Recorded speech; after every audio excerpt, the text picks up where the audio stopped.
Merida is a small city, so it's very easy to get bored and it's very easy to run out of things to do. Dating pool here is very small, right? So this is the reason why I have a singles group, and I do try to, get people to connect and to mingle.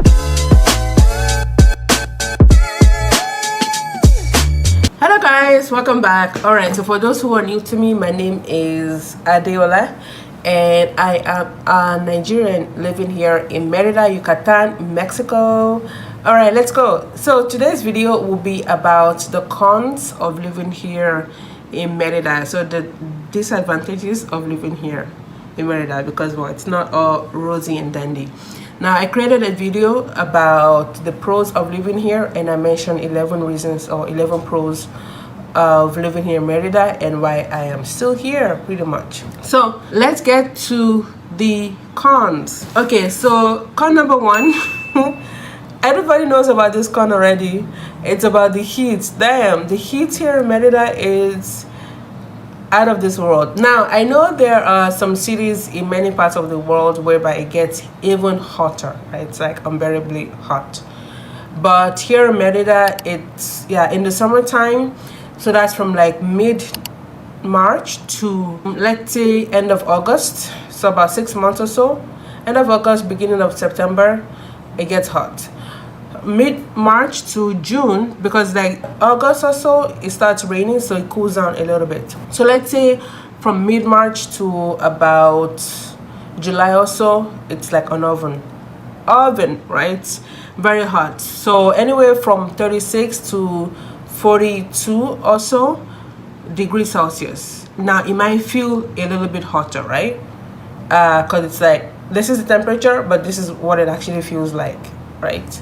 So yeah, it gets unbearably hot here in Merida, but it is manageable, right? If you have the fortune of working from home, working remotely, then you can just, like, you might not even feel it because you're home pretty much the whole day, right? And also, if you are blessed to have air conditioner in your home, you might not even care, right? You might just like, okay, who cares? But if you have to work outside of your house, you have to take the public transit, you have to wait outside, in the heat, you work outdoors, what have you, then that's when it becomes concerning. But I'm very fortunate and I'm very thankful that I don't have to work outdoor, because we have people like traffic policemen and women who work outdoor, like in the middle of the summer in the heat.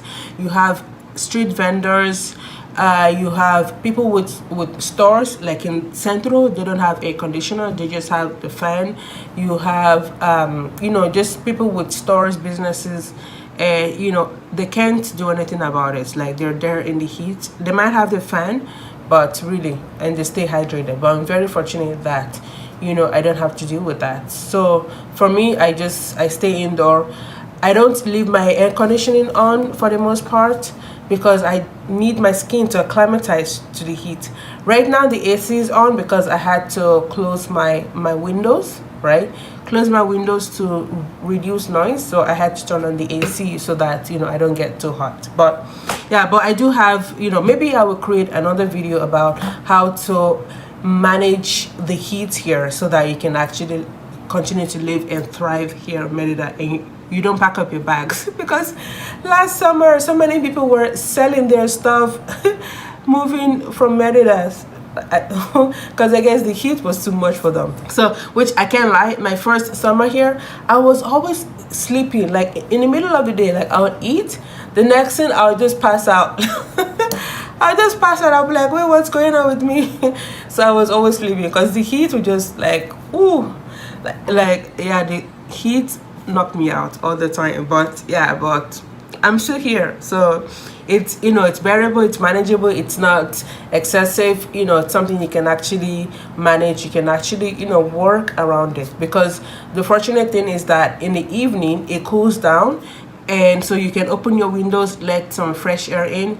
Depends on where you live though. Some neighborhoods, the houses are like so congested, it's like wall to wall, and like, so really they don't have much space for the air to come in. Fortunately for me, my building, it has trees around it. Sadly, the landlord of my house loves to cut down trees, and that's a problem here in Merida, tree cutting. So my neighbors have trees in their backyards, so that gives us some shade for the building, and also at night, you know, there's enough space for the air to just blow into the apartment, so it doesn't get too hot. If it gets unbearable, then I just switch on my AC. But yeah, the heat, that's like the top reason, you know, the con of Merida. But like I said, you know, you can actually work around it.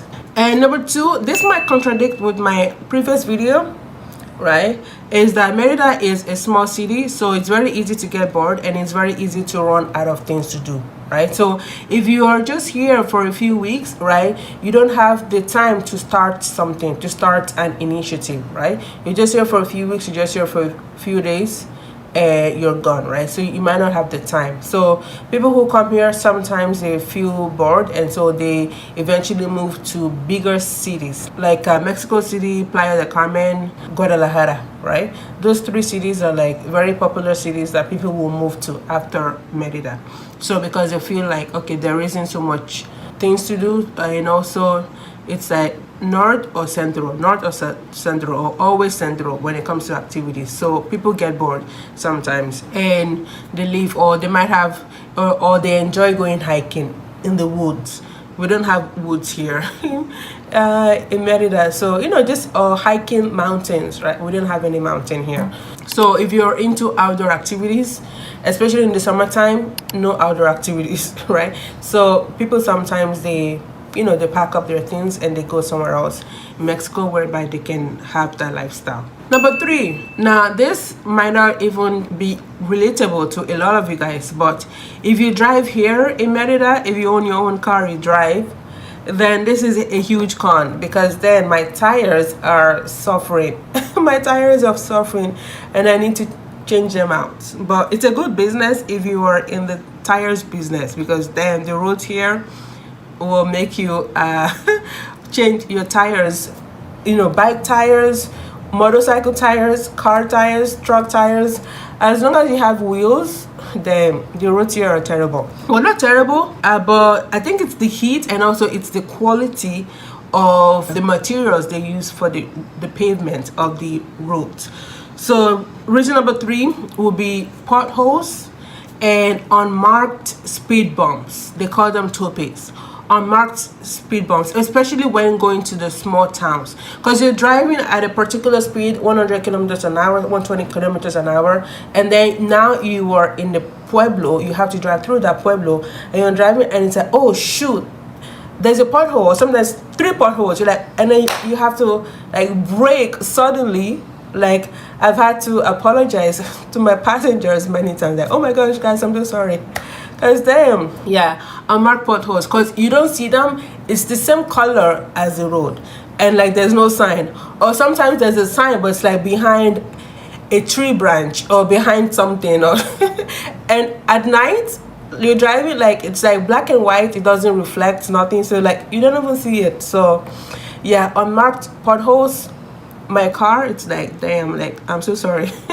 And also the potholes, because like you're driving, like you have to, you know, like avoid the potholes. And also people park weirdly. Sometimes you're driving on like a 2-lane road and some guy will just park randomly. It's like, what the hell, man? So you have to like go around them. Or sometimes I'm driving in neighborhoods like Chubona. The roads are very narrow, and then you have people parked on one side of the road because they don't want to park on their own driveway, or maybe they're guests, so there's not enough space, so they park on one side. So the roads are super narrow, right? So very nice to drive small cars.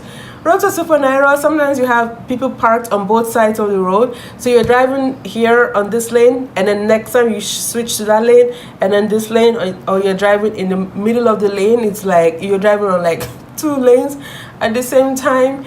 Or sometimes I'm driving and then I'm at a cross point, right? Like they call them esquina, right? So it's like 4-way road, right? And then I'm trying to go to the, keep driving, but you have to look to your left because maybe it's a 1-way, right? But you have cars parked on, like, let's say the left side of the road, and you have cars coming from the left side, so you can't even see any car until you're like in the middle of the road, and you like stretch your head out, look to your left, and then keep driving. In Canada, that wouldn't even be allowed. Like, you have to park on the other side, so that cars coming, they look to the left, they're able to see, okay, traffic or no traffic, car or no car, they can go. If you're on the right, cars has to be parked on the left side, so that people can see incoming traffic. So I've seen many road accidents. Fortunately for me, this is my second year driving here in Merida. I'm hoping I'm praying for like an accident-free driving history, because even the way that I drive, like cars behind me are like honking. I'm like, listen, I'm not in a rush here. Like, you can fly over me, not in a rush, because accidents, I've seen so many accidents, and it has always been a shock to me, because Merida, it's densely populated. There aren't so many cars on the road. For the most part, the roads are free, like there's like very few cars on the road. So I'm thinking, okay, how did these guys crash each other? Last week I had a doctor's appointment. I was going, and a car model, it was the same car model that I drive. This car was like burned to ashes. It was like, like at a traffic light point, burned to ashes. I don't know what happened. It was like they had the police and everything. I was like, oh my gosh, this is, and like it's like the same car model that I drive. So yeah, so potholes, unmarked speed bumps, people just stopping, parking, random points, people parking like on the edge of the roads. Usually the edge of the roads are marked red. You shouldn't park there, so that if someone wants to turn right or turn left, or buses especially, if they want to turn, they will have that space. But people are just, I don't know, they don't think, they just park anyhow, right? So yeah, so driving, well, maybe just driving, because people are so many expats, they move here and like they don't drive. Like, they're like, oh my gosh, like, because when I started riding my bike, they thought I was brave for riding a bike, because they're like, I would never ride here a bicycle because it's so dangerous. And I'm just like, well, I mean, you can drive, or you can ride a bicycle, or you can drive the same way you normally drive in your country, let's say the US, right? Because when I went back to Canada in 2020, after living in Medellin, I noticed that the drivers were super patient. Like, sometimes I'm trying to cross the road, I'm still on the other side of the road, so the car could have just turned right, or they could have continued driving, and they would have enough time, or I will slow down. But yeah, but the cars, they actually stopped, they waited for me to cross, and then they continued driving. In Colombia, I've almost been hit several times, because it's like, I have the right of way. You can see it says green for pedestrian, and also for them it also says green for them, because you can keep going or turn right. But it's like cars, for some reason in Colombia, it's like they always have the right of way. Even here in Mexico, in Merida, it's like give or take, depends on the neighborhood you're in. Cars, it's like you can see someone is trying to turn right or cross the streets, but like you're honking your freaking horn. It's like we both have the right of way, but because I'm a pedestrian, I have a greater right of way. Like, just be patient, let me cross, because it's like freaking 40 degrees outside, and then you are in your air-conditioned car. You can make up for your driving time by just, yeah. But that has been it's like really annoying. But yeah, driving here in Merida, it's a huge con, but I still drive, because obviously I need to get to places, and I would rather drive myself than to take the Uber, because I love things to be clean, and I just, yeah, it just, it's like that independence, right, that you get. Number 4 is that the center of Merida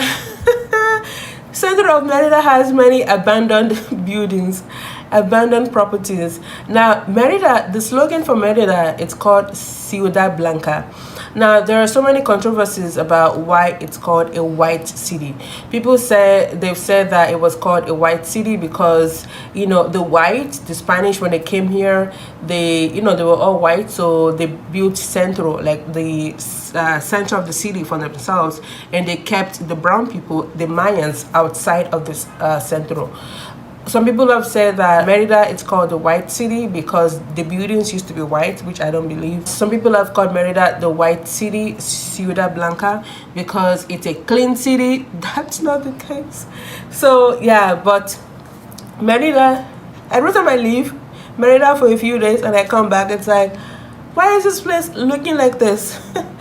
So many abandoned buildings and in Centro, and it's just, I'm like, the government needs to do something about it, because the buildings are old, they're abandoned because, you know, they belong to a family and maybe the original owner died, and so they don't have any documents, nothing, and so the family members might not even know that they own this property or that their father owned that property. So it's like, well, they have a registry, but it's like that person is dead and the kids, grandkids, they don't want to sell, they just abandon it, and everything is like crumbling. It's like, it looks very abandoned, right? So that's one thing that, you know, that's like a con for Merida. So I think, you know, the city might need to work on a campaign to encourage these owners to do something about their properties, or at least in the central part of Merida, so that everything looks just nice and uniform, right? So I do know some of these properties, the owners are maybe trying to wait it out so they can get the most money, because sometimes the asking price for some of these properties are just ridiculous. It's like, this property was built on like cheap labor, maybe even on free labor. It's like falling apart, so now we have to use modern materials because the materials they used back then are no longer available, or they're very hard to find. So it's like, we have to rebuild, we have to spend thousands of dollars on this, and you're asking me for a ridiculous amount of money. So it's like, those properties are still there, abandoned. So yeah, so it doesn't look good for the city because it makes the city look run down. And number 5 is the rising cost of living. So inflation, it's universal, it's global, right?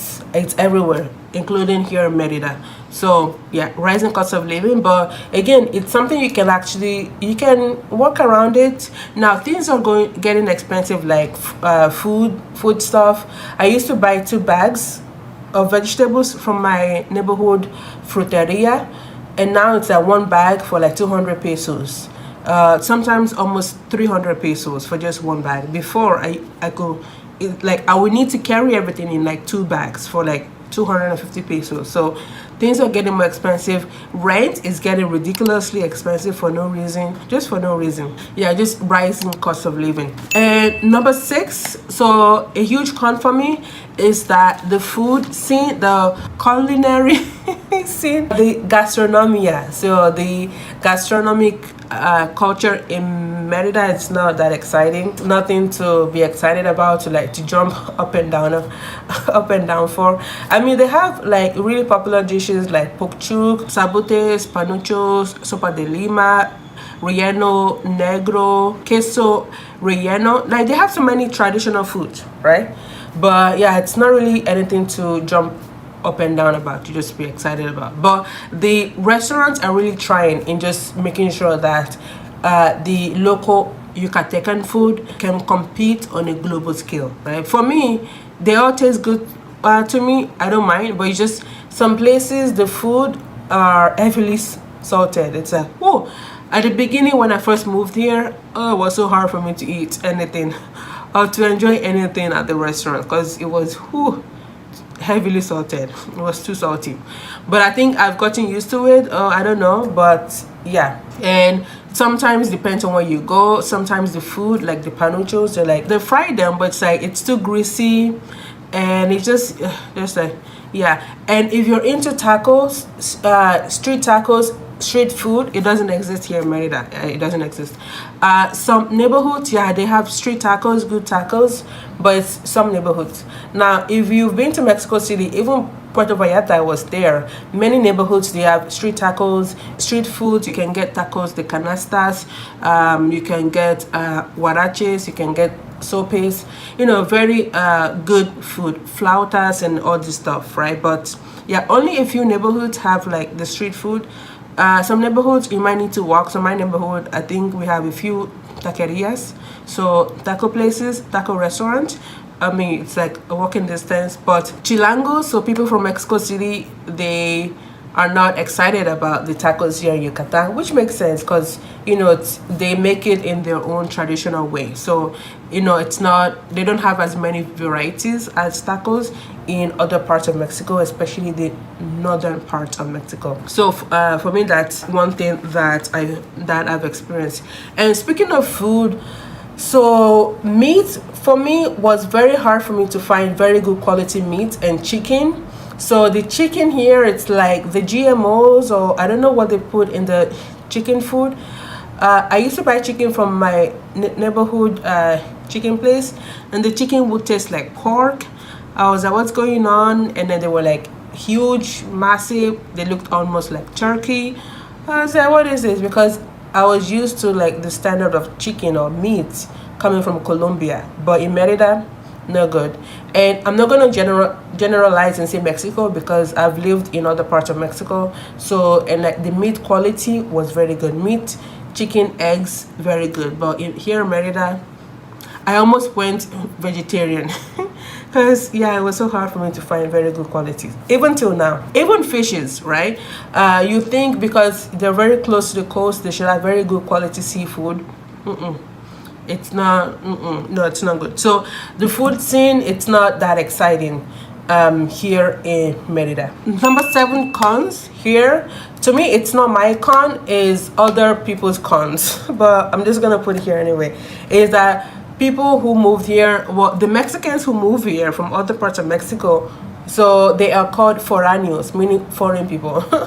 Foráneos by the locals, and they complain about the fact that the locals here are not welcoming, they are not accepting of them. So it's very hard for them to make friends with them.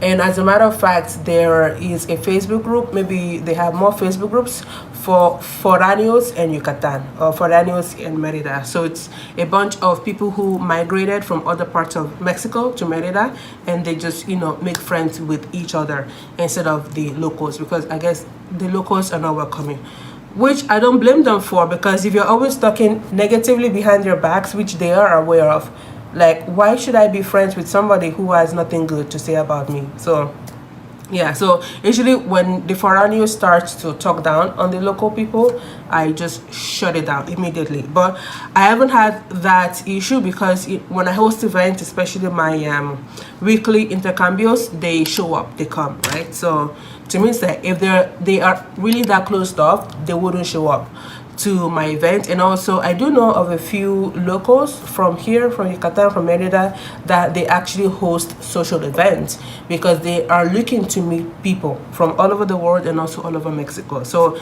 it doesn't apply to everybody, but yeah, but that's one con, well, a con from other people. Number 8, right? So this is, I think, my last reason, is that in terms of dating and friendships. So let me tackle friendships first. So Merida is a really popular tourist city. So you have people who are in transit. So they are traveling across Latin America, traveling across Mexico, or they are looking for their next home. So they've read a lot of things about Merida, so they come here to check it out for a few weeks, for a few months, and then they leave. So when you meet someone, you befriend them, you're friends with them, and then after a few weeks, they leave, right? So to have permanent friends, it might be a challenge, but if you do speak Spanish, fluent in Spanish, or you have Spanish friends who speak English, and they are Mexicans, then I would say better to be friends with them, because they are usually here. I mean, they have like, this is their country. It might not be their state, it might not be their city of birth, but this is their country, so they usually stay here. They're here longer. But if it's somebody from a different country, then it's like they're only here for a while. But for me, I don't mind, I can be friends with anybody, because there's always an opportunity for me to learn about the other person, where they're from, and just to learn from them and hear about their story and their background. So if you're looking into long-term friendships, you might need to work harder in finding somebody who is here for the long term, right? And the next one is about dating, right? So again, depending on what you're looking for, I've heard of many expats who lament about the fact that, well, the dating pool here is very small, right? So this is the reason why I have a singles group and I do try to, you know, get people to connect and to mingle. But one challenge that people often tell me is that the people here are like my height, sort of. So we are like, they're like very short. They're like 5 foot. They're like 5 feet and a few inches tall, right? And if you are into taller people, both male or female, then yeah, then you might need to maybe readjust your dating pool. And just again, people, like I said, people from outside of Yucatan, Mexicans or foreigners, they might have an issue with, you know, people being traditional here. But I do know of a few people who are, you know, from Merida or from Yucatan, and they are dating foreigners, so somebody from a different country. So they aren't all closed off. I think it's just, you know, you might need to adjust your mindset. Yeah, guys, so that is it. So those are my top 8 reasons, or my top 8 cons about living here in Merida. But my pros obviously outweigh the cons, and the cons for me, and some of the cons here that I mentioned are really not my cons, but they are somebody else's cons, other people's cons, but disadvantages. But to me, it's like no big deal. Like, I don't like all these things are like minute to me. The heat, the adventurous driving, yeah, but to me, like, I don't mind them. It makes life here more exciting, so I'm okay with it. All right, guys, thank you so much for watching this. If you have any question though about this video, leave it in the comment section below. I'll get to it, and I'll see you in the next video. Ciao.